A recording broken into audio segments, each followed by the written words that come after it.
श्री गोवर्धन नाथ की जय हो। श्री वल्लभाधीश की जय हो। श्री गुसाई जी परम दयाल की जय हो। श्री गोकुल नाथ की जय हो। જે નામ આગળ પ્રગટ કર્યું હતું શ્રી ગુસાઈજીએ, એ જ નામના અંતમાં આપે એ પણ કહ્યું કે કોઈ વાદી એવી શંકા કરી દે कि सेवकगण को पुष्टि मार्ग की रीति सो सेवा सिखाए, या में श्री महाप्रभु जी को कहा प्रयोजन हतो जो इतनो परिश्रम कियो, या भांति सो वादी शंका करे। तब शंका को दूर करीवे के लिए श्री गोसाई जी ने ये नाम महाप्रभु जी को प्रकट कियो हतो। निखिलेष्ट दह 26મું નામ। आपे आज श्रम लीधो, आपे स्वयं सेवा करीने जे आव्युं हतुं ने गईकाले कीर्तन, करत श्रृंगार गिरिधरण लाल को जब कर बेनु गहाई, ले दर्पण सन्मुख ठाड़े है। અને જે આગળ વિવિધ ભાત સામગ્રી હરિકો કરી મનુહાર લેવાઈ, જલ અચવાય સુગંધ બીડી પાન ખવાઈ। કરત આરતી અનુસાર પટદે દે બેસે આય, કરત આરતી અનુસાર પટદે બેઠે વિશ્રામ ક્ષણિકલે નિજ મંડલી બુલાઈ। ભોજન કરી વિશ્રામ ક્ષણિકલે, વિશ્રામ પણ ઓછો કરતા, ક્ષણિક જ કરતા। તો આટલો બધો શ્રમ શા માટે આપે લીધો, એવું કોઈને પ્રશ્ન થાય। અને આ સેવાનું આપે કરવાનું પ્રયોજન શું હતું, તે એનો આમાં નિખિલેષ્ટ નામમાં શ્રી ગુસાઈજી હવે શ્રી ગોકુલનાથજીને હૈયે જે પ્રેરણા કરશે એ ટીકાનું વર્ણન આવશે। निखिलेष्ट दह या को अर्थ श्री गोकुलनाथ जी कहते हैं, जो श्री महाप्रभु जी वल्लभाचार्य जी आप जो पुष्टि मार्ग की रीति की सेवा प्रकट नहीं करते, और आप सेवा नहीं करते और अपने सेवकन को श्रम करी के नहीं सिखावते, तो पुष्टि मार्ग में तो मुख्य फल रूप सेवा ही है। પુષ્ટિ માર્ગમાં જે ફળ છે એ સેવા જ છે। જેમ પેલી શ્રીદેવીને સેવા નહોતી કરવી તો પુષ્ટિ માર્ગમાં તો રહી, પણ કેવી રીતે? સાયુજ્ય મોક્ષ લઈ લીધો એણે, એટલે હવે એનું ગુસાઈજી આપી પણ દીધો, એટલે હવે એનું પુષ્ટિ પુરુષોત્તમના હૃદયમાં રહેવાનું થશે। હવે એને ગોલોકનો અનુભવ નહીં થાય, હવે એને ગોવર્ધનનાથના દર્શન ગિરિરાજના દર્શન નહીં થાય, 100 શિખરો જે ગોલોકમાં છે એના। હવે એને યમુનાજીના કિનારે જે મણિજટિત પગથિયા અને અનેક દિવ્ય અલૌકિક ભવનો છે એ પણ દર્શન નહીં થાય। વૃંદાવન વગેરે વનો છે એ પણ દર્શન નહીં થાય, કેમ કે એને સેવા નથી કરવી। જ્યારે મુખ્ય ફલરૂપ સેવા છે પુષ્ટિ માર્ગમાં, સો સેવા કો જ્ઞાન તો કો હોતો નહીં। હવે આ પુષ્ટિ માર્ગ શરૂ થયો ત્યારે તો કોઈને સેવાની ખબર નહોતી, બધાને પેલું જ આવડે ને कि पूजा आह्वान विसर्जन। तब पुष्टि मार्ग में पुष्टि पुरुषोत्तम को संबंध रूप जो मुख्य फल सो काहू को सिद्ध हो तो नहीं। तब श्री महाप्रभु जी वल्लभाचार्य जी आप निखिलेष्ट नहीं कहावते, या के लिए आप श्रम करके सेवा मार्ग प्रकट करी के आप सेवा करी भक्तन को सिखाए, पुष्टि मार्ग को फल सिद्ध किए हैं। यह जताई वे के लिए श्री आचार्य जी महाप्रभु जी को नाम निखिलेष्ट दह कहो। आने सीधो सीधी भाषा में समझवू होय, साव सादी देशी भाषा में, तो एवो अर्थ थाय कि महाप्रभु जी वल्लभाचार्य जी आप साक्षात स्वामिनी जी छे, राधाजी छे, अने आपे आ मार्ग प्रकट कर्यो छे ने आप ज आ मार्गना मुखिया छे।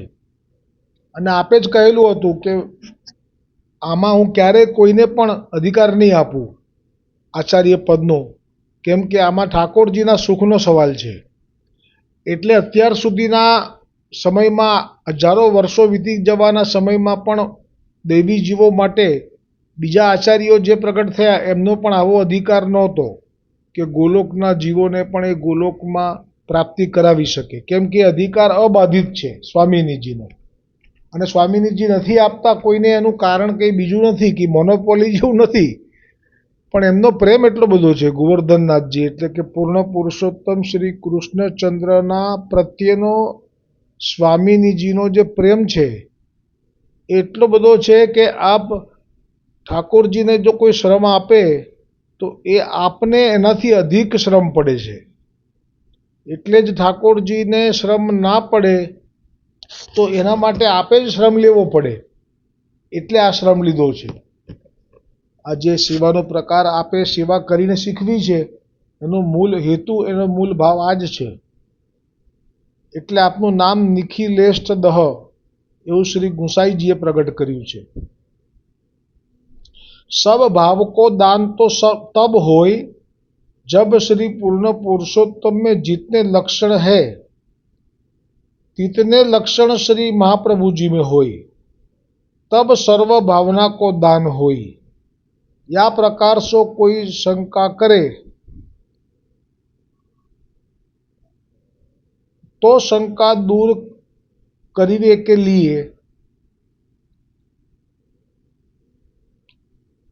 श्री महाप्रभु जी वल्लभाचार्य जी को नाम श्री गुसाई जी कहत है सर्वलक्षण संपन्न. એટલે હવે આ જે નામ સર્વલક્ષણ સંપન્ન એ શ્રી ગુસાઈજીએ મહાપ્રભુજીનું પ્રગટ કર્યું એની પાછળનો ભાવ આ છે કે ભક્તિ માર્ગની રીતિથી સૌને ભજન સેવન શીખવાડ્યું તથા ભક્તિ માર્ગમાં ભજન માર્ગ જે તેમાં અનેક ભાવથી ભજન છે, એક જ સરખા ભજન નથી જેમ કે શ્રીરામ જય જય રામ મર્યાદા માર્ગમાં એક જ છે, પણ પુષ્ટિ માર્ગમાં જે ભજન છે એવા ભાવ અલગ અલગ છે. સો સર્વ ભાવ સો ભજન જબતાઈ નહીં આવે. હવે આમાં સર્વ ભાવ ઉપર આખી આ વાત આવી કે જ્યાં સુધી જે દૈવી જીવો શરણે આવ્યા છે એમને સર્વ ભાવનો અનુભવ નહીં થાય, સર્વ ભાવસો ભજન જપતાઈ નહીં આવે, તબ તાઈ નિખિલેષ્ટ દહ નહીં કહાવે. એટલે કે એ નિખિલેષ્ટ દહ એ જે નામ છે એ ત્યારે જ સાર્થક થાય કે સર્વ ભાવથી ભજન કરે. और सब भाव को दान तो तब होय जब श्री पूर्ण पुरुषोत्तम में जितने लक्षण है तितने लक्षण श्री महाप्रभु जी वल्लभाचार्य जी में होय, तब सर्व भावना को दान होय. या प्रकार से कोई शंका करे तो शंका दूर करीवे के लिए श्री महाप्रभु जी वल्लभाचार्य जी को नाम श्री गुसाई जी कहत है सर्वलक्षण संपन्न.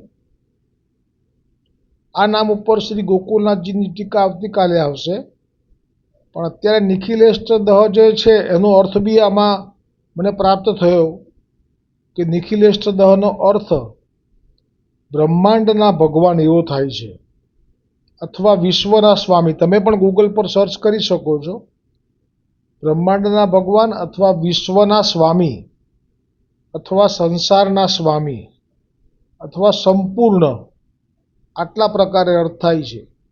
આનો એક અર્થ એવો પણ પ્રગટ થાય છે કે શ્રી મહાપ્રભુજી વલ્લભાચાર્યજી સમગ્ર બ્રહ્માંડના ચરાચરના સ્વામી પૂર્ણ પુરુષોત્તમ શ્રી કૃષ્ણચંદ્રના મુખારવિંદથી પ્રગટ થયા છે. તેથી જ આપનામાં તે સમગ્ર ગુણ પ્રગટ રૂપે બિરાજમાન છે અને આપની ઉપર જે આજ્ઞા છે આપની ઉપર ગોલોકમાં તે દૈવી જીવો એટલે કે પુષ્ટિમાર્ગીય જીવોને પાછા લાવવા માટેની આજ્ઞા છે. અને તે દૈવી એટલે કે પુષ્ટિમાર્ગીય જીવો ભલે 84 લાખ શરીરમાંથી કોઈ પણ યોનિમાં એ બધા ઉપર એક સરખી કૃપા કરનારા શ્રી મહાપ્રભુજી વલ્લભાચાર્યજી છે. તો આ રીતે મહાપ્રભુજી વલ્લભાચાર્યજી એ સ્વામિનીજી છે અને આપે જ શ્રમ લઈ અને સર્વદૈવી જીવોને આ પુષ્ટિ માર્ગનો સેવાનો પ્રકાર એટલા માટે શીખવ્યો. એના બે ભાવ.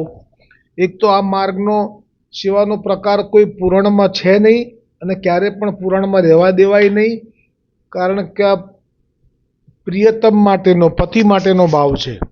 એટલે અને એમને શ્રમ ના પડે.